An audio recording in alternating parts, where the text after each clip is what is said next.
আমাদেরকে এক এবং অভিন্ন থাকতে হবে, আমাদেরকে আপোষহীন থাকতে হবে।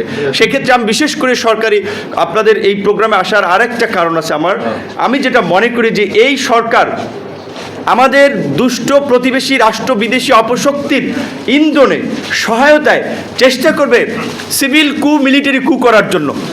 আপনারা দেখেছেন যে ওই 96-এ জনতার মঞ্চ গঠনের মধ্যে দিয়ে সে সময় সচিবালয়কে অচল করে দেওয়া হয়েছিল। কাজেই আপনাদেরকেও বিভিন্নভাবে মিসগাইড করার জন্য, বিভিন্ন মিশন এজেন্ডা বাস্তবায়ন করার জন্য অনেকে আসতে পারে, সেই বিষয়ে আপনারা সতর্ক থাকবেন।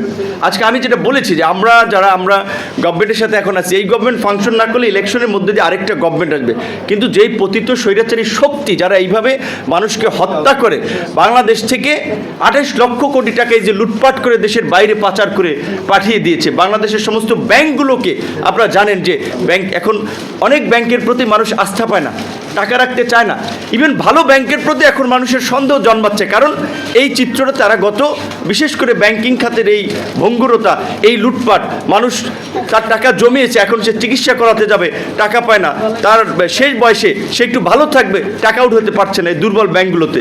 এই অবস্থায় দেশকে নিয়ে গেছে।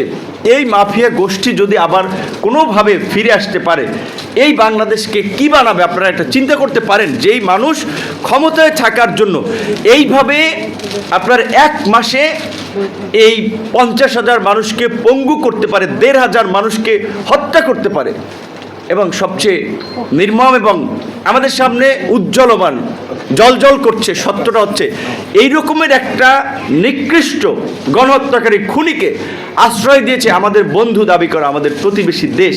শুধু আশ্রয় দেয়নি, তারা আশ্রয় দিয়েছে ওকে, ওইখানে সে নিরিবিলে থাকুক, সে বেঁচে থাকুক, কিন্তু তাকে দিয়ে উস্কানি দেওয়াচ্ছে, সংবাদ সম্মেলন আয়োজন করায়, ভিডিও কলে অডিও কলে কথা বলার সুযোগ করে দেয়, এবং এইটাতে একটা নিউজ করে তার এই মাফিয়া চক্রকে একটু চাঙ্গা করার চেষ্টা করতেছে যে আপা আসবে, বাংলাদেশ আবার তারা ক্ষমতা আসবে। এইখানে যেন আমরা আপোষহীন থাকি।